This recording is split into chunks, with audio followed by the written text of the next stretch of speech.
తమిళనాడు రాజకీయాల్లో కొత్త చరిత్ర రాశారు దళపతి విజయ్. దశాబ్దాలుగా రాష్ట్ర రాజకీయాలను శాసిస్తున్న డీఎంకే, అన్నా డీఎంకేలకు షాక్ ఇస్తూ అధికారంలోకి వచ్చారు. నేను మీ విజయ్ అంటూ ప్రజల గుండెల్లో స్థానం సంపాదించిన ఆయన ఇప్పుడు ముఖ్యమంత్రి కుర్చీపై కూర్చున్నారు. అయితే సీఎం కావడం ఒక ఎత్తైతే ప్రజల అంచనాలను అందుకోవడం మరో ఎత్తు.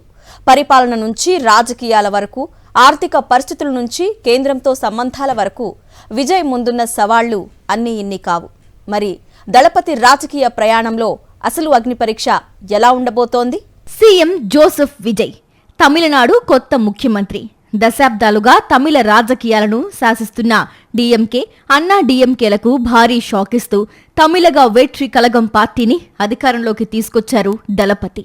సినిమా హీరోగా కోట్లాది అభిమానులను సంపాదించిన విజయ్ ఇప్పుడు రాజకీయ నాయకుడిగాను తమిళ ప్రజల గుండెల్లో స్థానం దక్కించుకున్నారు.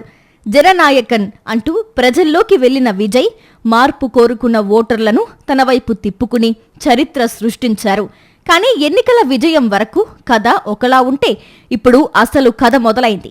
సీఎం కుర్చీలో కూర్చున్న తరువాత ఎదురయ్యే సవాళ్లు విజయ్కు అసలు అగ్ని పరీక్షగా మారనున్నాయి. విజయ్ ముందున్న మొదటి పెద్ద సవాల్ పరిపాలన. ప్రజాభిమానంతో సీఎం కావచ్చు, కానీ రాష్ట్రాన్ని నడపడానికి అనుభవం కావాలి. విజయ్కు రాజకీయ అనుభవం తక్కువ. ప్రభుత్వ యంత్రాంగం ఎలా పనిచేస్తుంది, ఫైళ్ల కదలిక ఎలా ఉంటుంది, అధికారులతో సమన్వయం ఎలా చేసుకోవాలి, ఇవన్నీ ఇప్పుడు ఆయన నేర్చుకోవాల్సిన అంశాలే. ఐఏఎస్, ఐపీఎస్ అధికారులతో సమన్వయం చేసుకుంటూ పరిపాలనపై త్వరగా పట్టు సాధించాల్సి ఉంటుంది. ఎక్కడైనా అనుభవం లేమి బయటపడితే అధికారుల పెత్తనం పెరిగే ప్రమాదం ఉంటుంది. అందుకే అధికారులను బ్యాలెన్స్ చేస్తూ ముందుకు సాగడం విజయ్కు కీలక పరీక్షగా మారింది. ఇక తమిళనాడు ఆర్థిక పరిస్థితి మరో పెద్ద సవాల్. రాష్ట్రం ఇప్పటికే భారీ అప్పుల్లో ఉంది. ఇలాంటి పరిస్థితుల్లో ఎన్నికల సమయంలో ఇచ్చిన హామీల అమలు అంత ఈజీ కాదు. మహిళలకు నగదు సాయం, పెళ్లిళ్లకు బంగారం, ఉచిత బస్సు ప్రయాణం, గ్యాస్ సిలిండర్లు, పిల్లల కోసం ప్రత్యేక పథకాలు, ఇలా ఎన్నో హామీలిచ్చారు విజయ్. వాటిని అమలు చెయ్యాలి అంటే భారీగా నిధులు అవసరం. అదే సమయంలో రోడ్లు, పరిశ్రమలు, నీటి ప్రాజెక్టులు, మౌలిక వసతుల కోసం కూడా ఖర్చు పెట్టాల్సిందే. సంక్షేమం, అభివృద్ధి రెండిటినీ బ్యాలెన్స్ చేస్తూ రాష్ట్ర ఆర్థిక వ్యవస్థను గాడిలో పెట్టడం విజయ్కు కత్తిమీద సాములాంటిదే. తమిళనాడు యువత కూడా ఇప్పుడు విజయ్ వైపే చూస్తోంది. రాష్ట్రంలో చదువుకున్న యువత అధికం. వారికి తగిన ఉద్యోగ అవకాశాలు కల్పించాల్సిన బాధ్యత ఇప్పుడు కొత్త ప్రభుత్వంపై ఉంది. కొత్త పెట్టుబడులు తీసుకురావాలి, పరిశ్రమలను ఆకర్షించాలి, ఐటీ, తయారీ రంగాలను మరింత బలోపేతం చేయాలి. లేదంటే ఎన్నికల సమయంలో వచ్చిన భావోద్వేగ మద్దతు భవిష్యత్తులో అసంతృప్తిగా మారే ప్రమాదం ఉంది.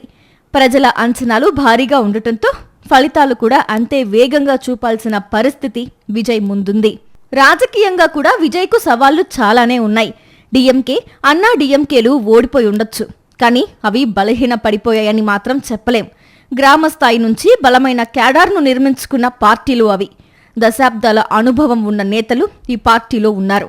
విజయ్ ప్రభుత్వం చేసే ప్రతి చిన్న తప్పును పెద్ద ఎత్తున ప్రజల్లోకి తీసుకెళ్లేందుకు అవి సిద్ధంగా ఉంటాయి. ముఖ్యంగా సినిమా హీరోకి పాలన చేత కాదు అనే ప్రచారాన్ని ప్రతిపక్షాలు బలంగా నడిపే అవకాశం ఉంది. అలాంటి పరిస్థితుల్లో ఒకవైపు ప్రతిపక్షాలను ఎదుర్కొంటూనే మరోవైపు తన పార్టీని క్షేత్రస్థాయిలో బలోపేతం చేయాల్సిన అవసరం విజయ్కు ఉంది. ఇక కేంద్రంతో సంబంధాలు మరో కీలక అంశం. గత కొన్నేళ్లుగా డీఎంకే ప్రభుత్వం కేంద్రంలోని బీజేపీతో పలు అంశాలపై ఘర్షణ పడింది. హిందీ భాష, నీట్, పన్నుల పంపకం, డీలిమిటేషన్ వంటి అంశాలపై తమిళనాడు, కేంద్రం మధ్య విభేదాలు పెరిగాయి. విజయ్ కూడా ఎన్నికల సమయంలో తమిళ హక్కుల అంశాన్ని బలంగా ప్రస్తావించారు. పైగా కాంగ్రెస్ పార్టీ ఆయనకు మద్దతుగా నిలిచింది. ఈ పరిస్థితుల్లో కేంద్రంలోని బీజేపీ ప్రభుత్వం విజయ్ ప్రభుత్వంతో ఎలా వ్యవహరిస్తుంది అన్నది ఆసక్తికరంగా మారింది.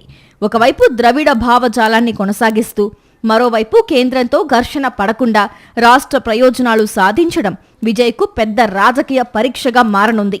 ఇక సంకీర్ణ రాజకీయాలు మరో తలనొప్పిగా మారే అవకాశం ఉంది. పూర్తి మెజారిటీ లేకపోవడంతో ఇతర పార్టీల మద్దతు అవసరమైంది. ప్రభుత్వాన్ని ఏర్పాటు చేయడం ఒక ఎత్తైతే, మద్దతు పార్టీలను సంతృప్తి పరుస్తూ ప్రభుత్వాన్ని స్థిరంగా నడపడం మరో ఎత్తు. ప్రతి పార్టీ తమ డిమాండ్లు పెడుతుంది.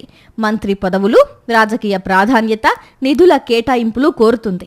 చిన్న అసంతృప్తులే పెద్ద రాజకీయ సంక్షోభాలకు దారితీసే అవకాశం ఉంది. అయితే విజయ్కు అనుకూల పరిస్థితులు కూడా ఉన్నాయి. ప్రజల్లో ఆయనపై అపారమైన అభిమానం ఉంది. ముఖ్యంగా యువతలో విజయ్కు ఉన్న క్రేజ్ అసాధారణం. కొత్త నాయకుడిగా ప్రజలు కొంత సమయం ఇవ్వడానికి సిద్ధంగా ఉండొచ్చు. ప్రతిపక్షాలు కూడా తొలి రోజే తీవ్ర విమర్శలకు వెళ్లే అవకాశం తక్కువ. ఆ సమయాన్ని విజయ్ ఎంత తెలివిగా ఉపయోగించుకుంటారు అన్నది కీలకం. ప్రభుత్వ యంత్రాంగంపై త్వరగా పట్టు సాధించి అభివృద్ధి, సంక్షేమంపై ఫోకస్ పెడితే విజయ్ రాజకీయంగా మరింత బలపడే అవకాశం ఉంది. తమిళనాడు రాజకీయాల్లో సినిమా నుంచి రాజకీయాల్లోకి వచ్చిన నేతలకు ప్రత్యేక చరిత్ర ఉంది. ఎంజీఆర్, జయలలిత, కరుణానిధి వంటి నేతలు ప్రజల మనస్సుల్లో చెరగని ముద్ర వేశారు. ఇప్పుడు అదే జాబితాలో విజయ్ పేరు చేరింది. అయితే సీఎం కుర్చీపై కూర్చోవడం ఒక్కటే సరిపోదు.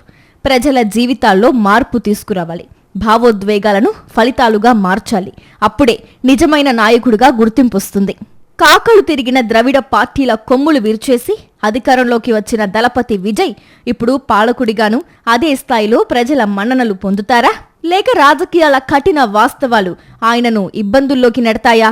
తమిళనాడు రాజకీయాల్లో రెండో అంకం ఇప్పుడు మొదలైంది. ఈ కథలో హీరోగా నిలిచిపోతారా లేక సవాళ్ల ముందు తడబడతారా అన్నది రాబోయే రోజులు తేల్చనున్నాయి.